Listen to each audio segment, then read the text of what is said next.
गुरु बड़े गोविंद से मन में देख विचारो, हरि सुमरे सोवार है, गुरु सुमरे हुए पार।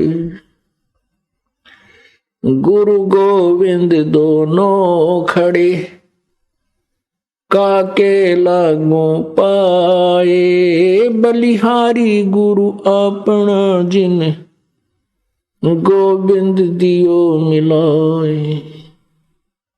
जय इब कै सतगुरु मिले, सब दुख आँखों रोए, चरणों ऊपर शीस धरूं, कहूं जो कहनी हो। कबीर गुरु जी मिलेंगे, पूछेंगे कुशलात, आद्य अंत की सब कहूं, अपने दिल की बात। गुरु जी तुम ना भूलियो, चाहे लाख लोग मिल जाएं, हमसे तुमको बहुत हैं, तुमसे हमको नहीं। तुमरे विसारे क्या बने, किसकी शरण में जाऊं। शिव बिरंच मुनि नारद, इनके हृदय न समाऊं। अब गुण किए तो बहुत किए, करत न मानी हारे। बावे बंदा बख्श दियो, बावे गर्दन उतारे। अवगुण मेरे बाप जी, बख्शो गरीब नवाज। जो मैं पूत कपूत हूँ, बोहर पिता को लाज। मैं अपराधी जन्म का, नक्शक भरे विकार। तुम दाता दुख भंजना, मेरी करो संभार।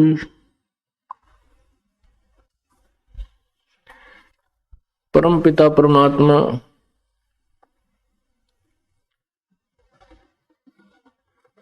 सारी सृष्टि के रचनहार, कुल मालिक कबीर देव, कबीर प्रभु, कबीर अल्लाह, कबीर साहिब की असीम कृपा से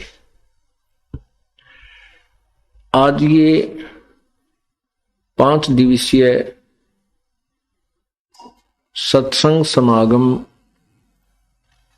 सत्संग समारोह आज प्रारंभ हुआ।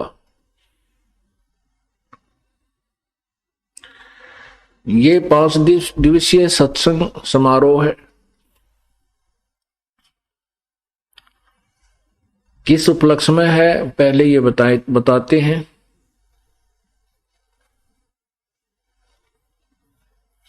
ये सत्संग जो अब आपको सुनाने जा रहे हैं, ये वो अमर कथा है जो तत्व ज्ञान रूपी उलझी हुई गुत्थी को सुलझाती है।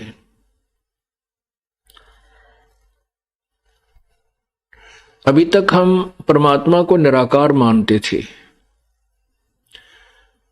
किसी भी ऋषि की, किसी भी महर्षि की या अन्य जो गुरुपद से सुशोभित संतजन थे, उनकी एक ही थ्योरी थी, एक ही सिद्धांत था कि परमात्मा तो निराकार है, केवल उसका प्रकाश ही देखा जा सकता है, वो भी अभ्यास यानी शरीर के अंदर हठ योग के द्वारा। चाहे कोई किसी भी देव का उपासक है, उसकी मूर्ति भी समक्ष रखे हुए है, श्री विष्णु जी की, श्री शिव जी की, और अन्य देवताओं की, श्री गणेश जी की, हनुमान जी की। फिर भी उसे कोई पूछे भी परमात्मा कैसा है, कि प्रभु तो निराकार है, वो दिखाई नहीं देता। ये वो दिवस है जो फाल्गुन द्वादशी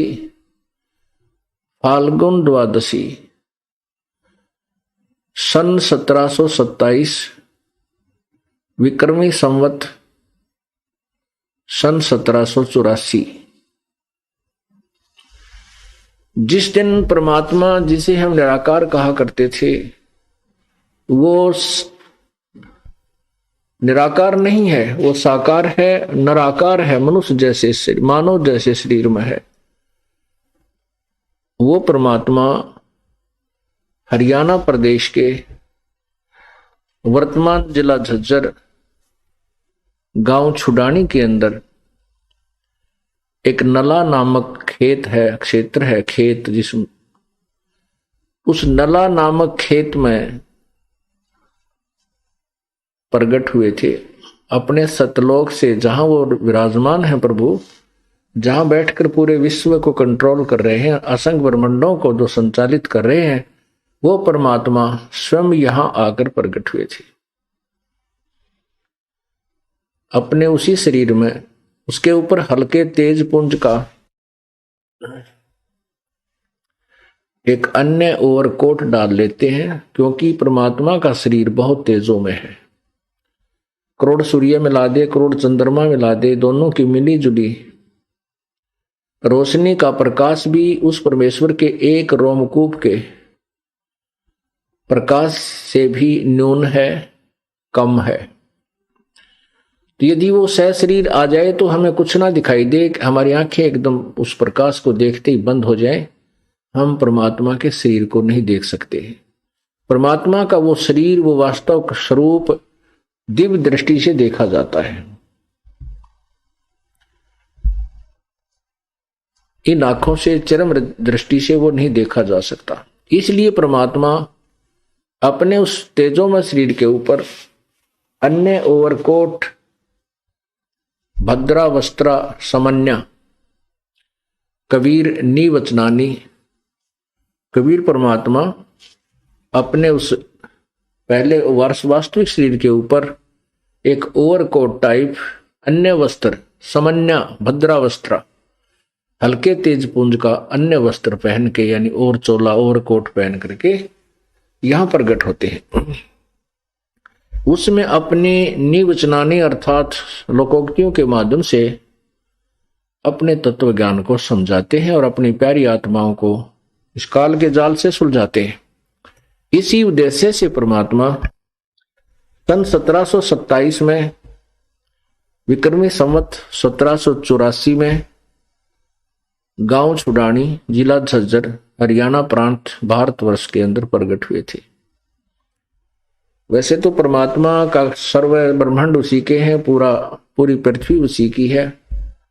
परमात्मा के लिए कोई सीमा नहीं है, वो कोई जाति मजहब से नहीं सीमित नहीं है। वो केवल अपनी आत्माओं को देखते हैं जिनके अंदर पूर्व जन्म के संस्कार होते हैं। जिनके अंदर पूर्व जन्म के नहीं है तो वर्तमान में वो अपनी समर्थता से उनके अंदर भक्ति प्रवेश करते हैं और फिर उनको भक्ति योग्य बनाते हैं। इसी उद्देश्य से वो परमात्मा पूर्ण ब्रह्म इस पृथ्वी पर आते हैं, काल के लोक में आते हैं। इससे पहले भी परमात्मा आते रहे हैं, जिनके विशेष प्रमाण प्रत्येक युग में आते हुआ है। जैसे सतयुग में सत्सुकृत नाम से परमेश्वर आए थे, ऐसे ही एक बालक रूप धारण किया था। फिर वो बड़े हुए थे तो उस समय के ऋषि महर्षियों को उन्होंने के ज्ञान के छक्के छुड़ा दिए थे, लेकिन उन ऋषियों महर्षियों ने मानवश अभिमानवश परमात्मा की समृत वाणी को, यथार्थ ज्ञान को स्वीकार नहीं किया था।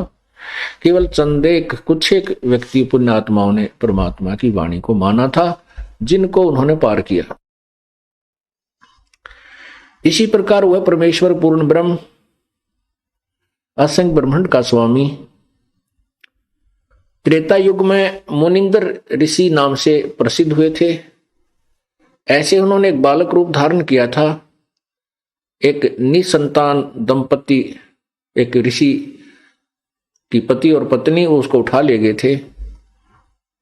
परमात्मा ने फिर बड़ा होकर के धीरे धीरे अपनी लीला करते हुए जैसे वो बड़े होने की लीला की, तो 5 साल की आयु से ही, बल्कि और छोटी आयु से ही परमात्मा ने अपने ये अमृत वचन, अमर वाणी, तत्व ज्ञान प्रचार करना प्रारंभ कर दिया था। उस समय भी इन मान के भूखों ने, जो महिमा के भूखे लोग थे, उन्होंने परमात्मा के यथार्थ ज्ञान को ना स्वीकार किया, ना जनता तक जाने दिया। परमात्मा ऐसे ही द्वापर युग में एक नवजात शिशु रूप में प्रकट हुए थे और फिर धीरे धीरे बड़े हुए,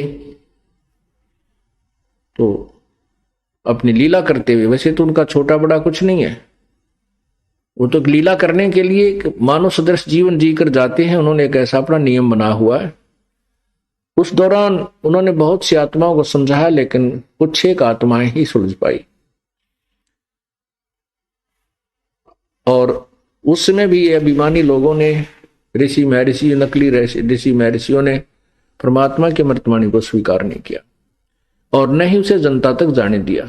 सत्य को, असत्य के ऊपर ही उन्होंने अपना पूरा टारगेट रखा। उस लोक वेद को ही जनता तक पहुंचाते रहे। उसी पर लोगों ने विश्वास किया, भक्तों ने, श्रद्धालुओं ने, कि ऋषि महर्षि विद्वान पुरुष हैं, ये संस्कृत भाषा को जानते हैं और वेदों के ज्ञाता होंगे। इस दृष्टिकोण से उनकी वाणी को हमने स्वीकार किया, परमात्मा के वचनों को हमने रिजेक्ट कर दिया, क्योंकि हम शिक्षित नहीं थे। इसी प्रकार परमात्मा इस कलयुग में भी सन 1398 संवत 1455 ज्येष्ठ पूर्णमासी को सोमवार के दिन एक लहर तारा तालाब के अंदर कमल के फूल पर प्रकट हुए थे। वहां से उनको एक निसंतान दंपति, जुलाहा दंपति उठा ले गए थे और परमात्मा धीरे धीरे बड़े हुए तो 5 वर्ष की आयु से ही अपने इस तत्व ज्ञान को प्रचार करना प्रारंभ कर दिया था। ऋषि महर्षियों के उन्होंने छक्के छुड़ा दिए थे, लेकिन इस अभिमान के भूखों ने स्वार्थवश अपनी रोजी रोटी के चक्कर में उन नकली ऋषि महर्षियों ने और इन झूठे गुरुओं ने परमेश्वर के उस तत्व ज्ञान को स्वीकार नहीं किया। परमात्मा प्रत्येक युग में आते हैं, अपना अमृत ज्ञान सिंपल लैंग्वेज में, लोकोक्तियों के माध्यम से, कविताओं के माध्यम से, श्लोक दोहों के माध्यम से प्रचार करते हैं और लिपिबद्ध भी कर जाते हैं। इसी प्रकार परमात्मा जो प्रकट हुए थे काशी में, बनारस में, कलयुग के अंदर, उस समय भी उन्होंने अपने समृद्ध ज्ञान का प्रचार किया था। 5 वर्ष की आयु से ही उन्होंने बड़े बड़े महर्षियों को हरा दिया था, ज्ञान के सामने फीके पड़ गए थे। एकाध पुण्यात्मा ने उनके तत्व ज्ञान को स्वीकार किया, जैसे रामानंद जी। बाकी अन्य ऋषि महर्षियों ने को बहुत कम नहीं स्वीकार किया।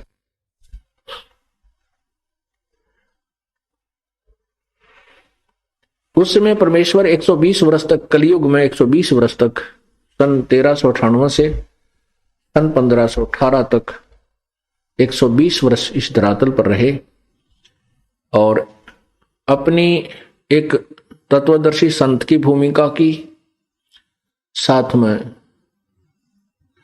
एक भक्त के क्या लक्षण होने चाहिए, क्या गुण होने चाहिए, एक सच्चे भक्त यानी हंस की भी भूमिका उन्होंने की, सतगुरु की भूमिका की।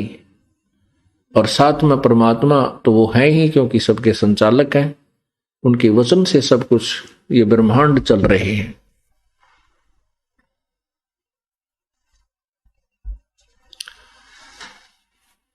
अपनी समर्थता का प्रमाण देकर के परमात्मा सशरीर सतलोक चले गए थे मगहर स्थान से। उत्तर प्रदेश में गोरखपुर जिला के साथ में, गोरखपुर से 25 किलोमीटर की दूरी पर एक मगहर नगर है।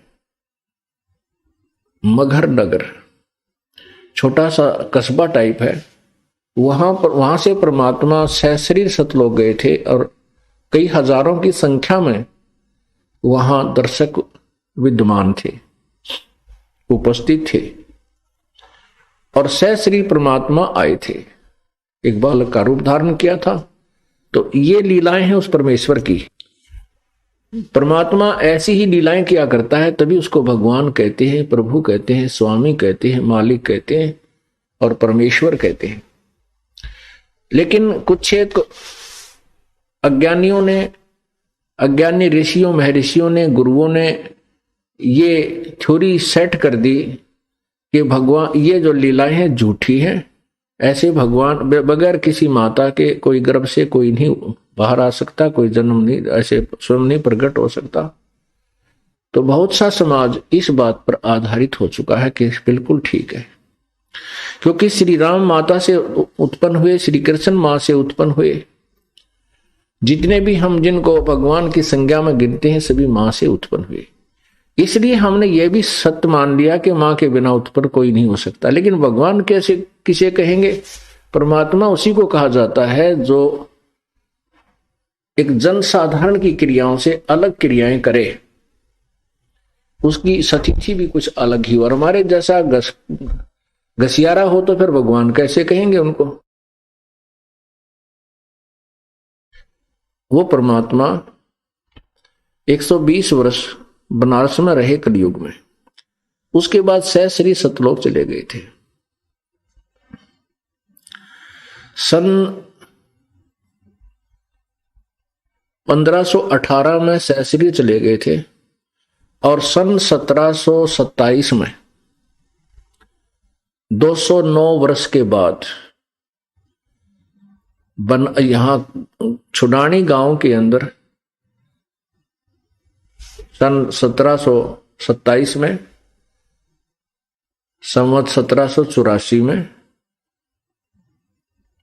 सहशरीर यहां प्रकट हुए थे। फाल्गुन की द्वादशी, फाल्गुन उतरते की फाल्गुन सुदी द्वादशी को परमात्मा सहशरीर आए थे।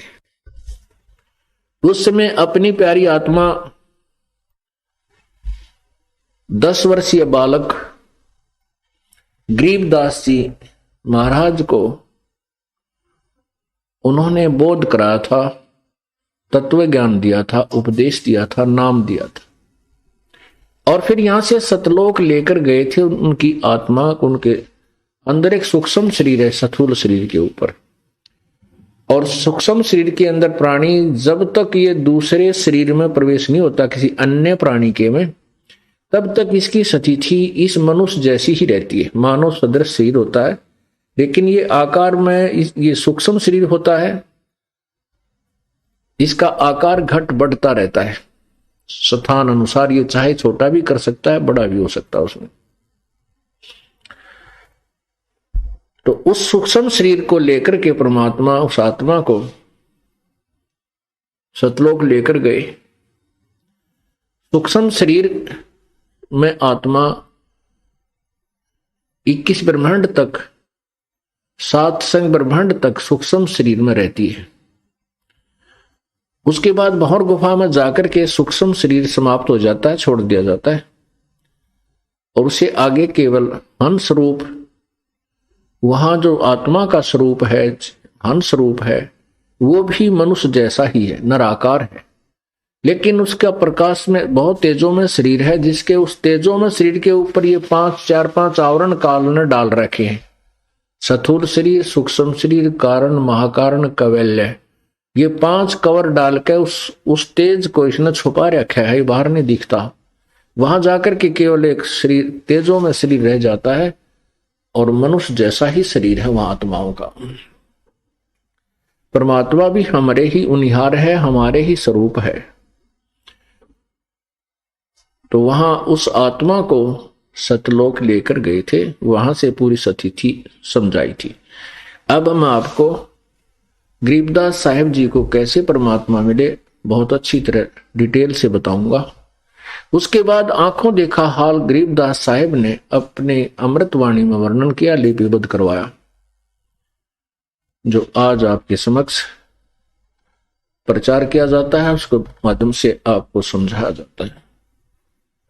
संत गरीबदास जी, इनका मूल गांव जो है करौथा था, जहां अपना आश्रम है, जो अब वर्तमान में वो जहां अपना करौथा आश्रम है, वहां उनका मूल गांव था। और छुडानी में गरीबदास जी के नानका था।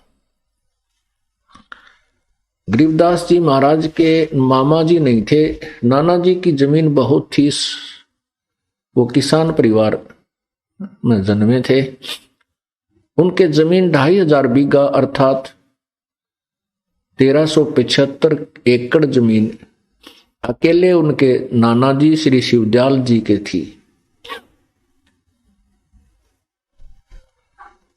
और शिवदयाल जी के कोई पुत्र नहीं था, इसलिए शिवदयाल जी ने अपने दामाद श्री बलराम जी करौथा निवासी को वहां पर घर जमाई रख लिया था। गरीबदास जी का जन्म वहां छुडानी गांव में 12 वर्ष शादी के उपरांत हुआ था। वहां जाने के बाद 12 वर्ष के बाद गरीबदास जी का जन्म हुआ था।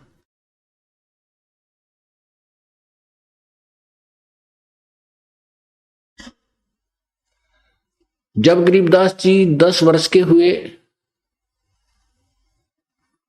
उसमें अपने नाना जी, यानी अपनी ही कहो, क्योंकि नाना जी ने तो अपने दामाद को और देवते को सब संपत्ति समर्पित कर दी थी, तो अपनी गौओं को चराने के लिए खेतों में जाते थे। 1375 एकड़ जमीन थी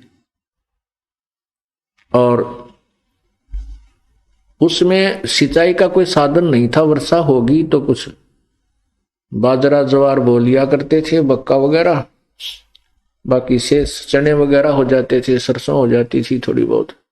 बाकी शेष जो स्थान था, खेत थे, वो खाली रहते थे।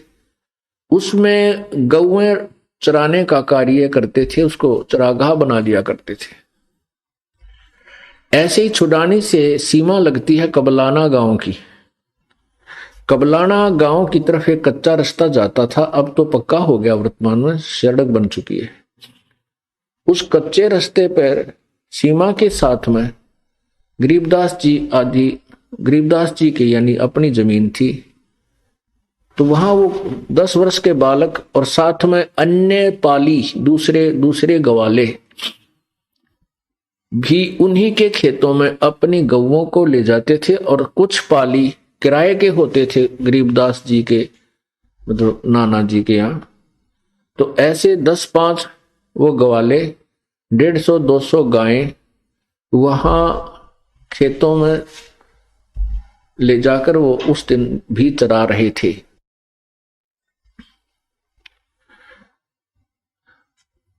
यही फाल्गुन द्वादशी का दिन, जो कि अब 8 मार्च को रविवार को आ रहा है,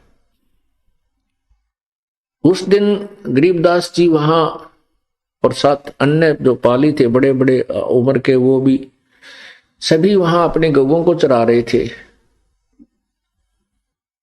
और दोपहर के जैसे 10-11 बजे इस समय से अपना बच्चों ने खाना खुना था वो खा लिया था।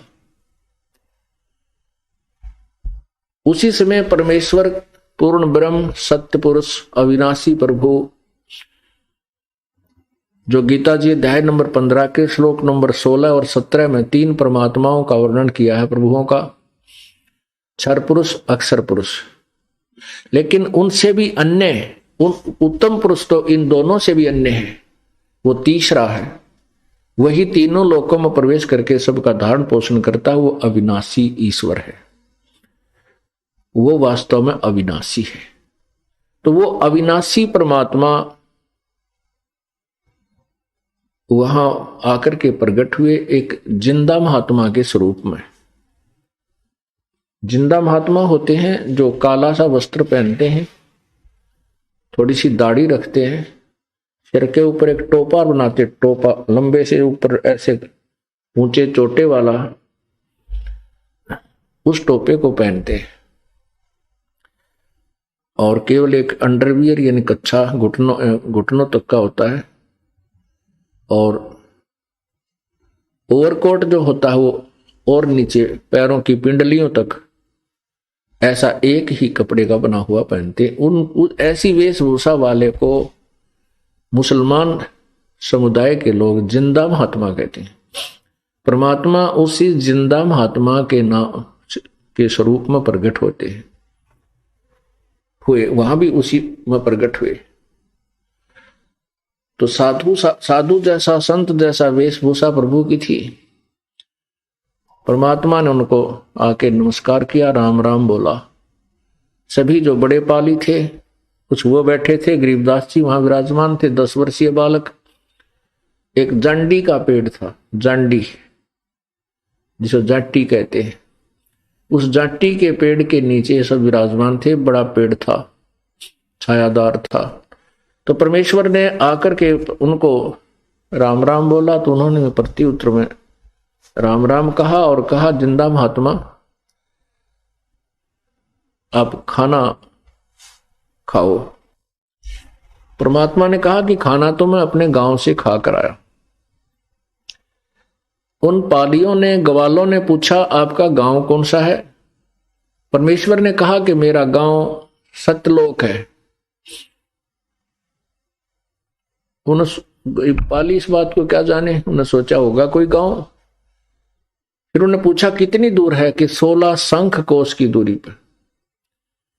उन्होंने केवल 16 कोस ही सुना। कहा बाबा जी आप तो 16 कोस से चलकर आए हो, भूख लगी होगी, खाना तो आप खा ही लीजिए। परमात्मा बोले भाई कोई भूख नहीं है। तो वो कहने लगे नहीं, खाना तो महात्मा जी खाना पड़ेगा, हम अतिथि को ऐसे जाने नहीं देते, खाना खाना पड़ेगा। परमात्मा बोले भी खाना तो मैं नहीं खाऊंगा। तो कहने लगे दूध पी ले, फिर आप निकाल देते हैं, हमारी गाय बहुत अच्छी है और जब चाहे हम इनका दूध निकाल लेते हैं, कुछ ऐसी गायें हैं हमारी। परमात्मा बोले भाई ठीक है, दूध पिलाओगे ना, दूध पी लेता हूं, लेकिन कंवारी गाय का दूध पीऊंगा मैं, कंवारी का। जो वो बड़े बड़े पाली थे वो कहने लगे बाबा जी मजाक ना करे, तेरा दूध पीने का नीयत को नहीं। परमात्मा बोले भाई नीयत की क्या बात है, आप कहते हो कि हम तो खिला पिला कर ही अतिथि को आगे जाने देते हैं। मैं दूध पीऊंगा लेकिन बगैर ब्याई यानी कंवारी का पीऊंगा, जो अभी तक नए दूध भी ना हुई हो कभी भी। पाली बोले मजाक करो बाबा जी आप। गरीबदास जी में प्रेरणा की प्रभु ने, क्योंकि अपनी लीला जो करने आए थे वह करनी थी।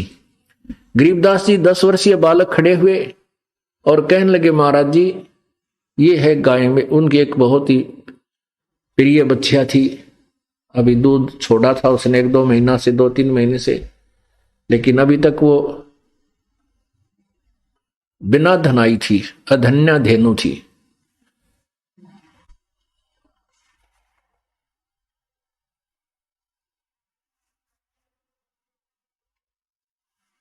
कहने लगे बाबा जी ये इनाद इसके बच्चा है, ये कंवारी बच्चिया कैसे दूध देगी? परमात्मा ने कहा कि तुम जो पात्र लाए हो ये जल का, या इसको धोकर साफ रख करो, इसको पानी को लेट दो। ये जो तुमने लस्सी पीने का जो ला रखा है छोटा मटका, इसको साफ कर लो। साफ कर, कहने लगे जी साफ कर रखा, हमने रोटी खा ली। कि इसको गाय के नीचे, इस बछिया के सतन, इसकी ओड़ी के नीचे रख दे, लोटी के नीचे कर लो ऐसे, जैसे धार निकाला करे, जैसे दूध निकालते समय बाल्टी नीचे रखा करे, ऐसे कहने पकड़ ले इसने। अब गरीबदास जी बालक थे, जैसे संत जी कहते गए देखो जी ले पकड़ लिया, दूध तो ना आया इसमें, देखियो कहाँ है दूध? परमात्मा बोले अभी आता है। परमात्मा ने उस बछिया के, कबीर परमेश्वर ने बछिया की कमर पे एक थपकी लगाई। थपकी लगाते ही थन लंबे लंबे हो गए वो सतन गौ माता के, और अपने आप दूध उनसे निकलना शुरू हो गया। और वो पात्र भरते ही बंद हो गया। दूध तो बंद हो गया, लेकिन वो सतन ज्यों के त्यों लंबे लंबे रह गए, जैसे ब्याई हुई बच्चा दिया हुआ गऊ के होते हैं, ताकि ये प्रमाण रहे, आने वाले लोग झूठ ना समझे। जो आप दर्शक बनकर आएंगे, ये देखने आएंगे कौन सी गाय थी। तो गरीबदास जी उस पात्र को लेकर के जहां कबीर जी परमेश्वर जी विराजमान हो गए थे, जाकर फिर अपने उसी आसन पर जहां पर वो बैठे वार्ता कर रहे थे, उनको जाकर कहा कि ले बाबा जी पी लो दूध, ये तो आपका ही चमत्कार है। परमेश्वर ने आधा दूध पिया, कुछ दूध पिया और शेष उनको कहा ले भाई बच्चों तुम भी पी लो, ये प्रसाद है भगवान का।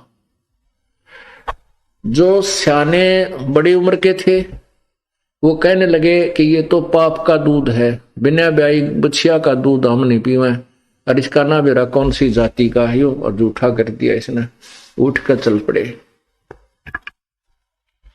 कहते हैं सकल पदार्थ है जग माही, और कर्महीन नर पावत नाही। वो कर्महीन थे जिनके भाग्य में परमेश्वर का वो प्रसाद नहीं था, और वो पुण्यकर्मी प्राणी थे संत गरीबदास जी बालक। उन्होंने कहा ला बाबा जी मुझे दो, मैं पीऊंगा। तो उसने बच्चे ने वो दूध पिया। तब तक वो बड़े पाली थे, दूर चले गए, गऊओं को भी दूर ले गए, वहां चराने शुरू कर दिया, इधर उधर खड़े हो गए अपनी ड्यूटी पर। गरीबदास जी को परमात्मा ने समझाना प्रारंभ किया। कहा बेटा ये मनुष्य जीवन बार बार नहीं मिलता, मानुष जन्म दुर्लभ है, ये मिले न बारंबार। जैसे तरवर से पत्ता टूट गिरे, वो बहोर न लगता डार। मानुष जन्म पाकर नहीं जपे हरि नाम, जैसे कुआ जल बिना भाई बनवाया क्या काम। कबीर लूट सको तो लूटियो, राम नाम की लूट, पीछे फिर पछताओगे, प्राण जहांगे छूटे। नहीं भरोसा देही का, ये बिनस जावे छिन माही। श्वास उश्वास में नाम जपो भाई, और यतन कछु नाही। श्वास उश्वास में नाम जपो, व्यर्था श्वास मत खो। न जाने इस श्वास को आवन हो क न हो। पृथ्वीपति चकवे गए जिनके चक्र चलंत, रावण सरीखे कौन गुण ऐसे गए अंत।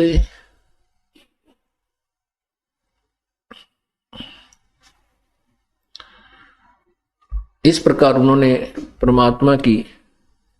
परमात्मा ने अपने पाने की और विधि आवश्यकता बताई, और मनुष्य जीवन किस लिए तुम्हें मिला है, बहुत ही अच्छे ढंग से उस पुण्य आत्मा गरीबदास जी को समझा। उस प्यारी आत्मा में ऐसी प्रेरणा हुई, ऐसा वैराग जागया, चरण पकड़ दिए प्रभु आपने जो ज्ञान बताया मैंने जिंदगी में अभी तक नहीं सुना, क्योंकि सभी लोग धार्मिक अवश्य थे और घर वाले भी वैसे भी जैसी पूजाओं का उनको पता था करते थे, और राम कृष्ण से ऊपर कोई प्रभु को नहीं मानते थे। ऐसे ही हम अपने परंपरागत ज्ञान को सुन करके वहीं पर उसी पर आधारित रहते थे। तो गरीबदास जी ने उसी आधार से काफी प्रश्नोत्तरी की। गरीबदास कबीर साहब ने उस प्यारी आत्मा को बहुत अच्छी तरह अपना ज्ञान समझाया, बताया कि ब्रह्मा तुम किसकी पूजा करते हो। गरीबदास जी से पूछा, गरीबदास जी ने कहा प्रभु हम भगवान शिव की पूजा करते हैं, भगवान श्री कृष्ण राम की पूजा करते हैं। परमात्मा ने कहा ये राम और कृष्ण ये पूर्ण परमात्मा नहीं है, ये इनसे ऊपर एक इनका पिता है जो ब्रह्म है, जिसको काल कहते हैं, वो 21 ब्रह्मांड का स्वामी है, और काल से ब्रह्म से ऊपर परब्रह्म है, वो सात संघ ब्रह्मांड का स्वामी है। इन सबके ऊपर पूर्ण परमात्मा कोई और है भाई, और मैं उसी का संदेशा लेकर आया हूं, क्योंकि अपनी महिमा प्रभु आप ही बताते हैं। उस बालक ने कहा कि प्रभु आज तक तो न किसी ने बताया है और न ही मुझे आपकी बातों पर विश्वास हो पा रहा है। परमात्मा बोले चल तुझे विश्वास कराता हूं, तो उपदेश ले पहले। परमात्मा ने उसको प्रथम मंत्र दिया और कहा इसका जाप कर, लेकिन वो अपनी समर्थता से उस प्यारी आत्मा को सूक्ष्म शरीर के माध्यम से सूक्ष्म शरीर युक्त लेकर के ऊपर गए। फिर वहां अपनी आत्मा को सूक्ष्म शरीर बहर गुफा में छोड़ दिया जाता है। सूक्ष्म शरीर जो लास्ट शरीर होता है वो कैवल्य शरीर है। सूक्ष्म शरीर तो मानसरोवर पर स्नान करने के उपरांत वहां समाप्त कर दिया जाता है। पहले मैं गलती से गलत बताया गया कि सूक्ष्म शरीर वहां नहीं जाता, कैवल्य भी कारण भी यहीं रह जाता है। कैवल्य शरीर बहर गुफा तक जाता है, उसके बाद आत्मा का अपना वास्तविक शरीर प्रारंभ हो जाता है। तो उस वास्तविक शरीर को लेकर के परमात्मा ऊपर गए सतलोक में। वहां क्या देखा उसने? वहां क्या देखा कि उनके साथ जो जिंदा महात्मा के रूप में संत गए थे ऊपर, उनसे अन्य एक परमात्मा, एक बहुत बड़ी तेजों में शरीर युक्त नर आकार आकृति, एक ऊंचे सिंहासन पर एक गुम्बज के अंदर विराजमान है। और नीचे से जो जिंदा महात्मा गया था वो जाकर के उस तेजोमय शरीर के ऊपर एक चंवर करने लगा। एक चंवर होता है बहुत कोमल बालों युक्त, उसका ऐसे धूम की तरह होता है। वो आदर के साथ एक शुभ आत्माओं पर किया जाता है। तो गरीबदास बालक के मन में अब अपनी अंदर की जो सोच थी, वो सोच रहे थे कि परमात्मा ये है ऊपर जो सिंहासन पर विराजमान है, और ये जिंदा महात्मा तो इनका कोई नौकर है जो इनके ऊपर चवर कर रहा है। इतना विचार कर ही रहे थे। इतने में क्या हुआ कि जो भगवान तेजों में शरीर युक्त थे, नूर का शरीर उनका बहुत तेजों में था, वो खड़े हुए उसी सिंहासन से नीचे उतर गए और जिंदा महात्मा से वो चंवर ग्रहण किया और कहा प्रभु विराजमान हो जाओ अपने सिंहासन पर। वो जिंदा महात्मा जो नीचे से गए थे, वो कबीर परमेश्वर, वही उस सिंहासन पर परमात्मा वाले आसन पर विराजमान हो गए। और वो तेजों में शरीर युक्त प्रभु उस जिंदा वाले महात्मा के शरीर के ऊपर सिंहासन पर बैठे हुए पर चंवर करने लगे। अब गरीबदास बालक सोच रहे थे कि ये क्या भाई, भगवान इस नौकर पर चंवर कर रहा है। इतने में वो तेजों में शरीर उस जिंदा वाले महात्मा के शरीर में प्रवेश कर गया, अलग अस्तित्व नहीं रहा। जिंदा महात्मा उसी सिंहासन पर विराजमान है और जो चंवर वो तेजों में शरीर युक्त महात्मा उस भगवान कर रहे थे, वो चंवर अपने आप ऐसे प्रभु की शक्ति से घूमने लगा।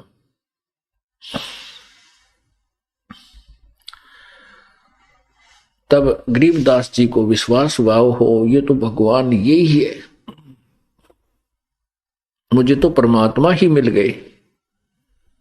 तब गरीबदास साहिब ने कहा कि प्रभु अब मुझे वापस मत भेजो, ये तो बहुत आनंदमय लोक है, यहाँ तो सुख ही सुख है प्रभु, बड़ी आत्मा आनंद हो रहा है। परमात्मा बोले बेटा ऐसे नहीं रख सकते, यहाँ पर आप नीचे जाइए और मैंने तुझे जो मंत्र दिया है, फिर आपको सतनाम दूंगा, फिर सार नाम दूंगा, तेरा उद्धार करूंगा। जो मैंने तुझे उपदेश दिया है इसका जाप कीजिए, काल के ऋण से मुक्त हुई ओजिए, फिर मैं तुझे आप लेकर आऊंगा। तब कबीर परमेश्वर वही जिंदा वाला स्वरूप फिर उनके साथ और नीचे आकर के उन्होंने फिर सभी ब्रह्मांडों को दिखाया। ये काल का 21वां ब्रह्मांड है, जहां पर तपस्या के ऊपर 1,00,000 जीवों को ये रोज खाता है, प्रतिदिन आहार करता है। मानव शरीरधारी प्राणियों को यहां भून कर खाता है। वो तपस्या दिखाई, वो काल दिखा के देख वो बैठा। ये वो ज्योति निरंजन, ये ब्रह्म है जो ब्रह्म नाम से प्रसिद्ध है इसके ब्रह्मांडों में। ये वो ब्रह्म सामने बैठा, ये साकार है। ओछा माथा, बिल्कुल छोटा सा माथा है और लंबे लंबे 2 बड़े दांत हैं इसके, और पीछे बाल बड़े हैं, आगे से कुछ गंजा है। इस रूप को देख करके गरीबदास जी कहने लगे, ये है यहाँ का भगवान, कि ये है ब्रह्मा विष्णु महेश का पिता। इसको श्राप लगा हुआ, इसने सतलोक में एक नालायकी कर दी थी, जिस कारण से इसको श्राप लगा है 1,00,000 मानव शरीरधारी प्राणियों को का आहार करने का, 1,25,00,000 उत्पत्ति करने का। अपने इस साप के को से स्थापित होकर के ये 1,00,000 मानव शरीरधारी प्राणियों के आहार करने के लिए इसने अपने तीनों पुत्रों को उत्पत्ति, सतिथि और संहार की ड्यूटी दे रखी है। उनको ये सच्चाई नहीं बताता, उनके सामने भी नहीं जाता। वो भी समाधि लगा लगा कर इसको देखना चाहते हैं, लेकिन उस प्रकार की साधना से वो सिद्धि युक्त हो जाते हैं, उसका तप बन जाता है। तब से उनको वहां का राजा बना देता है और सिद्धियां दे करके वहां के सब कार्य ये उन्हीं से करवाता है। फिर जब वो शक्तिहीन भक्तिहीन हो जाते हैं तो उनको 84,00,000 योनियों में उन अपने पुत्रों को भी डाल देता। उनने की तो कहना ही क्या है।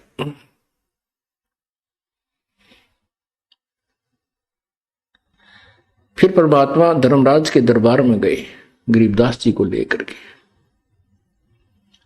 वहां जब धर्मराज, यहाँ का जो न्यायाधीश है, उसके दरबार में पहुंचे तो धर्मराज ने, जो चीफ जस्टिस ऑफ काल, इस काल का जो चीफ जस्टिस है, ब्रह्मा विष्णु स्वयं महेश के सामने भी वो कुर्सी त्याग कर खड़ा नहीं होता। कबीर परमात्मा के जाते ही उसने अपना चेयर त्याग दी और प्रणाम किया कि प्रभु विराजमान हो। और जैसे बड़ा अधिकारी छोटे अधिकारी के ऑफिस में जाता है, अधिकारी उसको प्रणाम करता है, जी सर करता है, और उसने जो आदेश देना होता है वो बड़े रौब से देता है। ऐसा करना है, आपने ऐसा जाना है, वहां ऐसा करना है। और ऐसे इसी दृष्टिकोण से परमात्मा ने वहां पर, कबीर परमेश्वर ने उस धर्मराज को अपना आदेश सुनाया। तब गरीबदास जी को पक्का जचगी, पक्का यकीन हो गया कि सचमुच तो भगवान पड़ा है। यहां का न्यायाधीश भी इसके सामने थर थर कांप रहा है। फिर ब्रह्मा और विष्णु के लोक में लेकर गए, वहां दिखाया। सभी ने जाते ही परमात्मा को प्रणाम किया, क्योंकि कबीर परमात्मा ब्रह्मा विष्णु महेश को भी मिले हुए थे पहले, और इन तीनों को तत्व ज्ञान समझाया था। ये इनके शिष्य भी बने थे, लेकिन काल प्रेरणा से इन्होंने उनका नाम को नहीं रखा था, सतनाम ग्रहण नहीं किया। इन्होंने प्रथम मंत्र की ही रटना लगाते रहे। उनमें से भी एक एक नाम छांट लिया अपनी स्वेच्छा से। जैसे ब्रह्मा ने ओम नाम रख लिया, सावित्री ब्रह्मा दोनों इसी का नाम यही जाप करते हैं। और हरियम जाप विष्णु ने ले लिया, और सोहम जाप शंकर और पार्वती ने, विष्णु और लक्ष्मी ने हरियम जाप। ऐसे इन सबको समझाना चाहता, परंतु ये लोग न समझ सके। फिर भी ये परमात्मा है, श्रेष्ठ आत्मा है, अच्छी आत्मा है ब्रह्मा विष्णु महेश। जब भी वहां परमात्मा जाते हैं संत रूप में, तो उनका आदर अब भी करते हैं।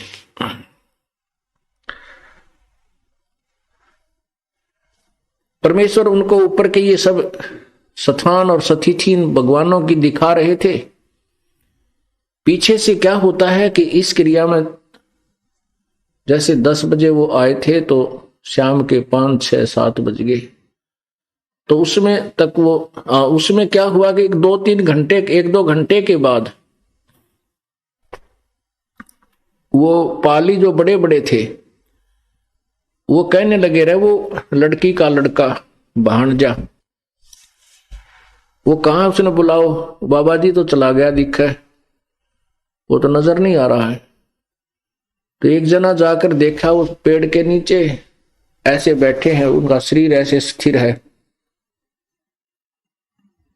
तो उस बच्चे ने, उस पाली ने कहा, भाई गरीबू, गरीबदास नाम था, उनको गरीबू कहा करते थे, गरीबू, अरे गरीबू आजा उठ ले। अब वो देखा कि ये तो बड़ा समाधि लाए बैठा है भगत की तरह। कई आवाज लगाई, रे गरीबू आजा भाई, तेरा समय हो गया, अपनी गायों को घेर। अब वो कहा, गरीबू तो ऊपर जा चुके थे, वहां तो केवल ऊपर का कवर रखा था। उस पाली ने जाकर निकट कहा, रे गरीबू खड़ा हो ले, ओ भगत जी उठ, चल अपना गौओं को घेर। उसने जो ही ऐसा किया तो वो शरीर पीछे को लुढ़क गया, आंखें खुली हुई थी। अब उसने देखा बच्चे में ना कोई धड़कन थी, उसका श्वास नहीं चल रहा था। उन्होंने अन्य पालियों को आवाज लगाई कि आ जाओ, गरीबू मर गया, गरीबू मर गया। अब इस बात को सुनकर वह सारे भागकर दौड़कर आए, बच्चे के पास देखा, उन्होंने सचमुच ये तो निष्प्राण है।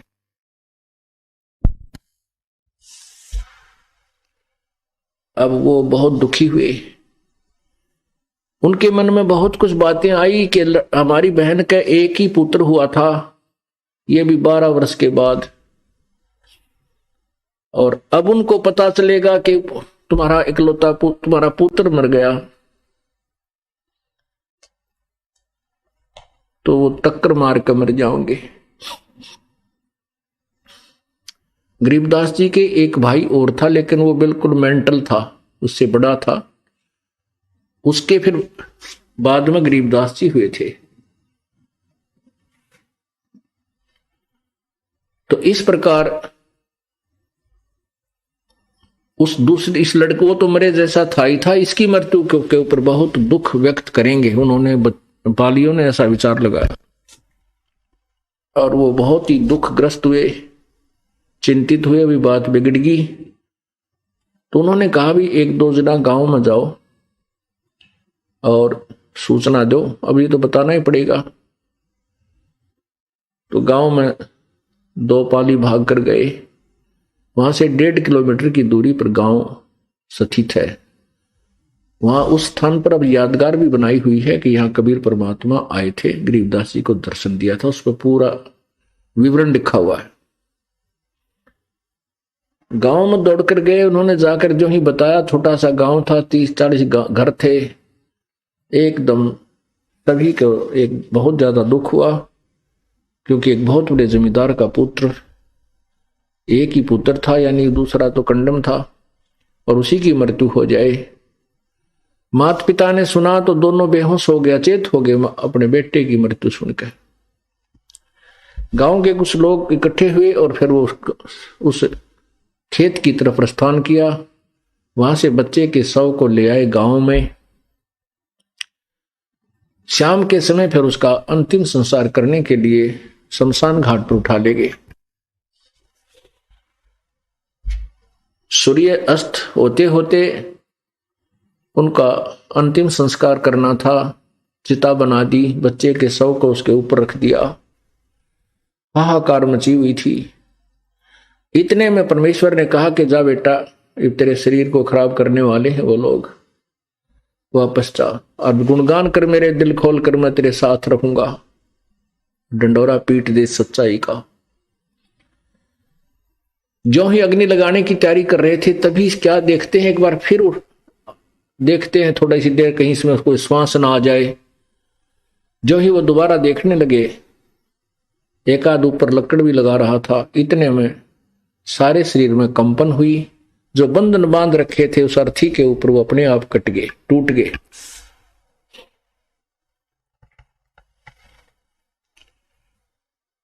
और गरीबदास जी के शरीर में जब हरकत देखी तो एकदम खुशी की लहर होगी, और उनको नीचे उतार लिया बच्चे को।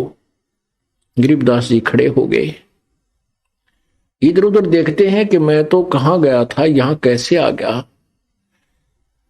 यदि वही शरीर होता और बैठे बैठे वापस आ जाते तो गरीबदास जी भी ये सोचते, मैंने सौपन देखा है।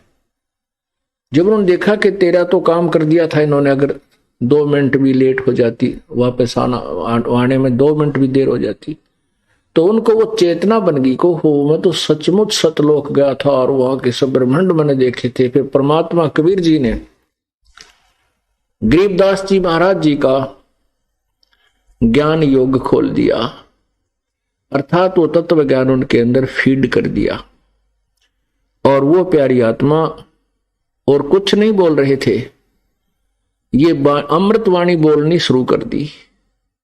पर पट्टन वह परलोक है जहां अदली सतगुर सार, भक्ति हेत से उतरे पाया हम दीदार। अलल पंख अनुराग है सुन मंडल रह थीर, दास गरीब उधारिया मोह सतगुरु मिले कबीर।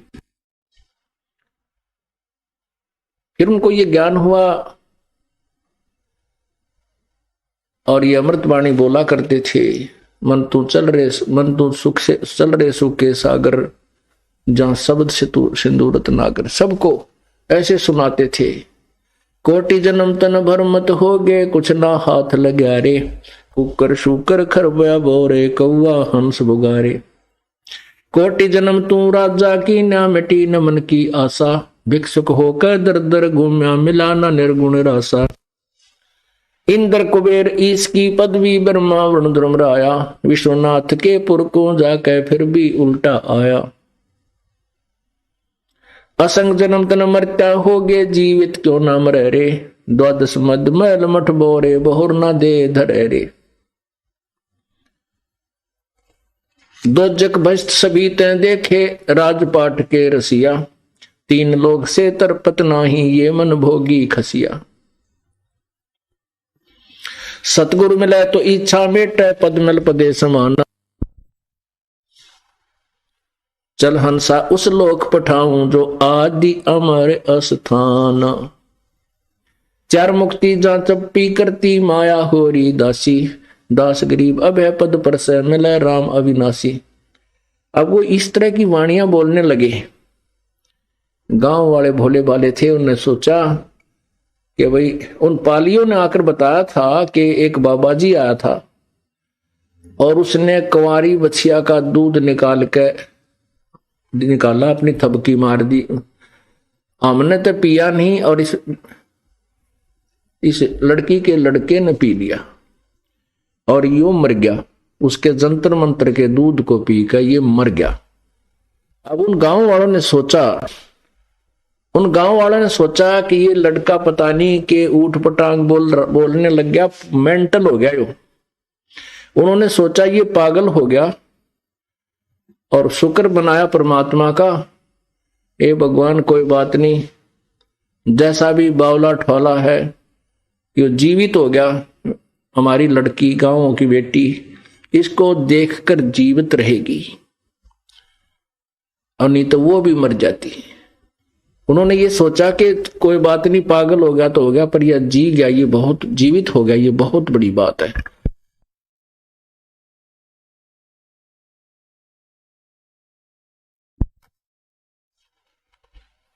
और बेटी रानी जो है, रानी नाम था उनका, ये जीवित रहेगी अपने बेटे को देख करके।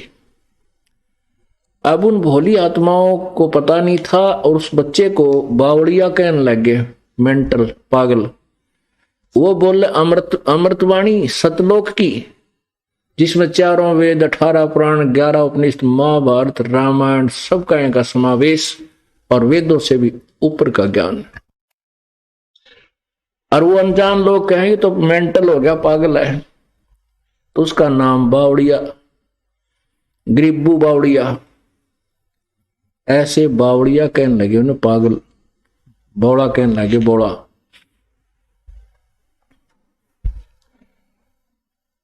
अब क्या बताएं, परमात्मा के ज्ञान बिना, आध्यात्मिक ज्ञान बिना, उस भगवान को, उस परमात्मा से परिचित पुण्यात्मा जो आंखों देखा हाल बता रही थी, उसको तो बावड़ा कहने लगे। और जो अनाड़ी, जो कति कहें का ज्ञान नहीं, उनको महर्षि, उनके पंडित जी, बड़े गुरु जी, वाह ये तो महापुरुष पड़े हैं, उन गांव के गोरा धूना ला के सुल्फे पाड़ा ने, उनको वो संत मानते रहे। आइए अब हम उन श्रद्धालुओं के अनुभव जानते हैं जो जगत गुरु तत्वदर्शी संत रामपाल जी महाराज जी से दीक्षा प्राप्त कर चुके हैं तथा उनके द्वारा बताए गए भक्ति मार्ग पर चल रहे हैं। सर नमस्कार। नमस्कार सर। सर क्या नाम है आपका? मेरा नाम महेश गायकवाड़ है। मैं अर्जुन नगर देवास, तहसील व जिला देवास, राज्य मध्य प्रदेश से हूँ। सर संत रामपाल जी महाराज से नाम दीक्षा लेने से पहले आप क्या भक्ति करते थे? सर मैं पहले भोलेनाथ की भक्ति करता था और ये माता जी के उपवास वगैरह भी रखता था। 9 दिन तक मैं पूरे मतलब कोल्डे उपवास जिसको बोलते हैं ग्रामीण भाषा में, उपवास करता था। खाता पीता कुछ भी नहीं था, सिर्फ साबूदाने की खिचड़ी वगैरह खाता था। सर जो हिंदू धर्म में चली आ रही प्रचलित पूजाएं आप कर रहे थे, तो सर उसके बाद आपको संत रामपाल जी महाराज के शरण में जाने की क्या ज़रूरत पड़ी, जब आप सभी प्रकार की पूजाएं पहले कर ही रहे थे? जी भगत सर, मैं ये पूजाएं कर रहा था और इनको करते करते मेरी गवर्नमेंट नौकरी, मुझे पता नहीं कब मैं नशे में डूब गया और इतना नशे में डूब गया कि शराब काफ़ी पीने लग गया, गुटखे पाउच खाता था और यहाँ तक कि उस शराब के नशे के कारण मेरी नौकरी भी चली गई, सस्पेंड हो गया मैं। तो भगत जी सदगुरु रामपाल जी महाराज की शरण में आने का मैंने कभी सोचा नहीं था, मैं तो जानता भी नहीं था। मेरे छोटे भाई सुरेश गायकवाड़ जी उनकी शरण में थे और उन्होंने मुझे बोला और बताया कि आपको मेरे साथ चलना है ना, बताया नहीं कि कहाँ चलना, मुझे ले गए, वो ट्रेन में बिठाया, ट्रेन में बिठा के ले गए। तो वहाँ पे पहली बार गया था सर मैं, बरवाला हिसार हरियाणा में सतलोक आश्रम में। वहाँ पे मेरा गुटखा जो है वो तंबाकू का गुटखा खाता था, वो बाहर रखवा दिया और अंदर ले गए। अंदर मुझे खाना, पहले मैं भगत जी खाना 1 सवा रोटी खा सकता था, लेकिन वहाँ भगत जी मैंने वहाँ पे अच्छे से भरपेट भोजन किया, स्नान किया। स्नान करने के बाद 4 घंटे में लाइन में लगा रहा। लाइन में लगने के बाद फिर परमात्मा सदगुरु रामपाल जी महाराज जी के वहाँ पे दर्शन हुए और मुझे फिर नामदान वहाँ पे दिलवाया गया। सर जैसा कि आपने बताया कि आपने संत रामपाल जी महाराज से नाम दीक्षा ली, सर संत रामपाल जी महाराज से जो भी नाम दीक्षा लेता है उनको कोई ना कोई लाभ जरूर होते हैं। सर आपको क्या लाभ हुए संत रामपाल जी महाराज से नाम दीक्षा लेने के बाद? जी सर, मुझे सर्वप्रथम सबसे बड़ा लाभ तो ये हुआ कि मेरी जो शराब है वो शराब छोड़ने के लिए मेरे घर वाले मुझे हज़ारों जगह ले गए होंगे और कई जगह तो मैं भी छोड़ने का प्रयत्न करता था, लेकिन मैं छोड़ नहीं पाया और यहाँ तक कि मैंने कई बार उसमें आत्महत्या करने की भी कोशिश की। हाँ, इसी नशे की आदत के कारण मेरी सरकारी नौकरी छूट गई थी। और फिर जब मैंने परमात्मा सदगुरु रामपाल जी महाराज के नाम लिए, तो नाम लेने के बाद वहाँ से आने के बाद मेरी जो सबसे पहले तो मुझे नशे की जो आदत थी वो पूर्ण रूप से छूट गई। उसके बाद परमात्मा सदगुरु रामपाल जी महाराज के ही कारण मेरी आज नौकरी भी वापस मुझे वही सरकारी नौकरी मिल गई।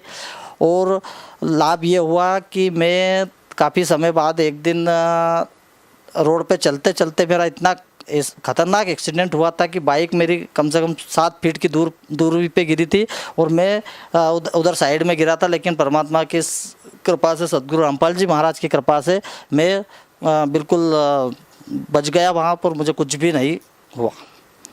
और कोई लाभ? और ये लाभ एक हुआ कि मैं एक दोस्त के साथ में ऐसे, उसकी लाइट फिटिंग का काम था, वो इलेक्ट्रिशियन का, तो उसके साथ गया था। उसने मुझे एक खंबे पर चढ़ा दिया, बोला ये तार खोलना है। मैं तार खोलने गया, मुझे पता नहीं था कि वहाँ करंट है। तो वहाँ पे जब मैंने उस तार को हाथ लगाया तो मुझे वहाँ से नीचे फेंक दिया और परमात्मा सदगुरु रामपाल जी महाराज की कृपा रही कि मैं वहाँ से, मुझे कुछ भी नहीं हुआ और बिल्कुल सही ठीक ठाक हूँ। और मेरे पिताजी जिनको 20 साल से लकवा था, वो उनको भी ड्रिंक की आदत थी, लेकिन मैं जब सतगुरु जी के सत्संग सुनता था तो सत्संग सुनते सुनते वो भी सुनने लगे और उन्होंने भी सतगुरु जी के नाम ले लिए, तो उनकी भी ड्रिंक नशा करने की आदत ख़त्म हो गई। और आज वो, उनको जो 20 साल पहले से एक श्वास की समस्या थी, वो परमात्मा सतगुरु जी के कारण बिल्कुल ठीक हुई। और काफ़ी तो यूँ लाभ तो मिलते ही रहते हैं, बहुत लाभ हुआ है। मतलब धन में भी लाभ हुआ कि पहले मैं भीख मांग के, चोरी करके और नशा करता था, लेकिन आज की तारीख में मैं बिल्कुल सक्षम हूँ, परिवार भी मेरा सही है। और मेरी पत्नी इस नशे के कारण जो चली गई थी मैके में, तो मेरा गुजरा हुआ घर रामपाल जी महाराज की कृपा से बिल्कुल वापस बस गया। सर जैसा कि आपने बताया कि आपको नशे की बहुत ज़्यादा लत थी, नशे की वजह से आपकी गवर्नमेंट नौकरी भी छूट गई, आप चाहकर भी नशा नहीं छोड़ पा रहे थे, तो सर ऐसा क्या हुआ कि आप संत रामपाल जी महाराज की शरण में जाते हैं और एकदम से आपका नशा छू मंतर हो जाता है? सर इसके पीछे क्या रहस्य है? जो भी संत रामपाल जी महाराज की शरण में जाता है उनका नशा तुरंत छूट जाता है। हम देखते हैं कि लोग चाहकर भी नशा नहीं छोड़ पाते हैं। जी, सही बोला सर आपने। नशा बिल्कुल व्यक्ति, अगर इंसान चाहे कि मैं मेरी मर्जी से नशा छोड़ दूं या फिर कहीं दवा दारू के छोड़ दूं, तो वो छोड़ ही नहीं पाता। मैं तो खुद इसका मुख्य उदाहरण हूं। मैंने बहुत कोशिश करी, लेकिन सदगुरु रामपाल जी महाराज के नाम लेने के कारण जब मेरा नशा छूटा, और तब मैं ये ज्ञान गंगा वगैरह नहीं पढ़ता था, लेकिन उसके बाद मुझे ऑटोमेटिक धीरे धीरे ज्ञान आया और मैं ज्ञान गंगा पुस्तक भी पढ़ने लगा, सदगुरु जी रामपाल जी महाराज के सत्संग भी सुनने लगा टीवी पे। और जब सत्संग सुनते सुनते मुझे फिर ज्ञान बाद में प्राप्त हुआ, नशा पहले मेरा छूट गया। फिर मुझे लगा कि सदगुरु रामपाल जी महाराज जी तो साक्षात परमात्मा है, वेद पुराण के हिसाब से अपना ज्ञान बताते हैं, और उसके हिसाब से मुझे लगा कि यार वास्तविक में चीज़ है। तो फिर मैंने पुस्तकें पढ़ना शुरुआत की।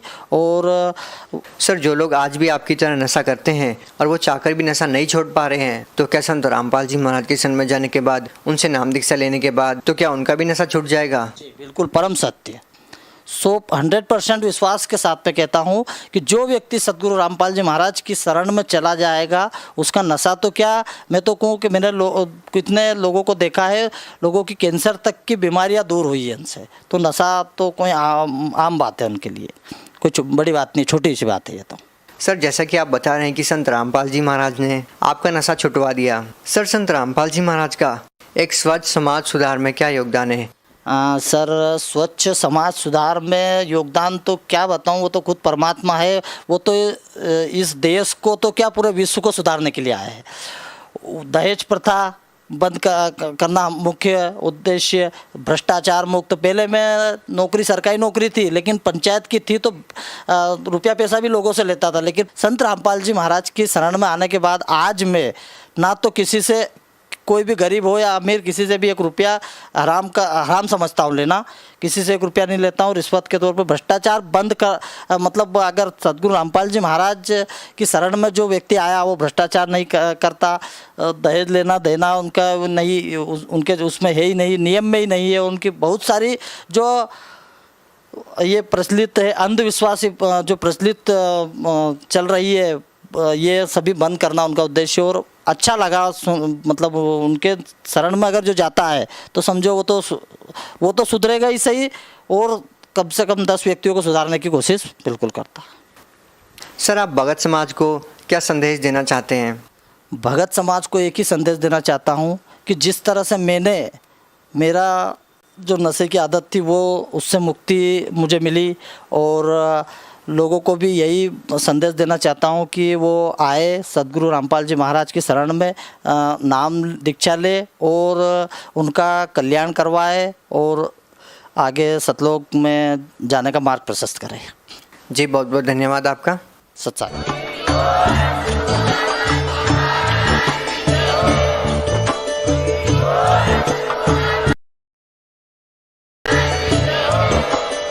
आप सुन रहे थे जगत गुरु तत्वदर्शी संत रामपाल जी महाराज जी के मंगल प्रवचन। अधिक जानकारी के लिए विजिट कीजिए हमारी वेबसाइट www.jagatgururampalji.org। संत रामपाल जी महाराज जी के शुभ आशीर्वाद से पूरे विश्व भर में 500 से भी ज्यादा नाम दीक्षा केंद्र हैं, जिन पर संत रामपाल जी महाराज जी द्वारा ऑनलाइन निशुल्क नाम दीक्षा दी जा रही है। अपने नजदीकी नाम दीक्षा केंद्र का पता करने के लिए संपर्क करें 82228805।